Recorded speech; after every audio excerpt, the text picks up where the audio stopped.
While video games would be considered a fairly new form of social expression, they are still an interesting microcosm for gender theory. The same scene can be seen with various genders, characters, and even races, each version giving a slightly different meaning and context. But where does this meaning come from? Judith Butler's theory of gender performance argues that gender is a non-static position. She says, "The body is understood to be an active process of embodying certain cultural and historical possibilities. The acts by which gender is constituted bears similarities to the performative acts within theatrical contexts. Or to us video game nerds, something has boy or girl traits because we give them those traits, not because of some underlying biology. And these traits are ingrained in our culture. So for example, for the most part in video games, men are not able to grieve over the loss of their friends and family. And while men are allowed to show anguish and they are allowed to seek revenge, they are not given the ability to grieve over this loss. And it is this lack of grief that leaves them with this perpetual anger. Friends, wives, or even robots, their death serve primarily as a means of moving the story forward and not character development. The murder is simply motivation for future slaughter.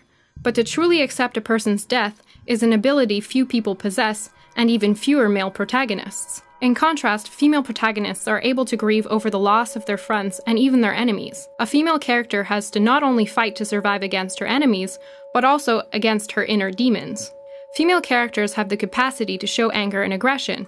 However, their storylines are rarely motivated solely by revenge, but a greater understanding of herself and the survival of her people. This theme was explored in Tiny Tina's Assault on Dragon Keep. Written by Anthony Birch, the masculine side of Hey Ash, What You Playing, the player moves through a world created by one of the female characters, Tiny Tina. Characters from the real world reappear in this make-believe world, often in different forms. One of them, Roland, has died in the real world in a painful way. And while there are moments of humor and energy, the true theme of the adventure becomes one of Tina accepting the death of a friend.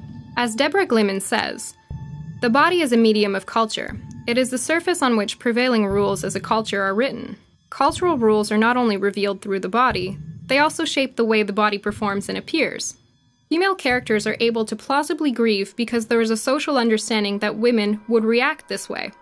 Whereas, conversely, to be stricken with grief is not a masculine experience. And it is not that this is bad, but it is predictable. Because if Batman can grieve over his dead parents, I think we can agree that real men can grieve." The Fine Young Capitalists are a group of professionals that are dedicated to making stuff to make the world a more interesting place. So sign up at thefineyoungcapitalist.com and get involved.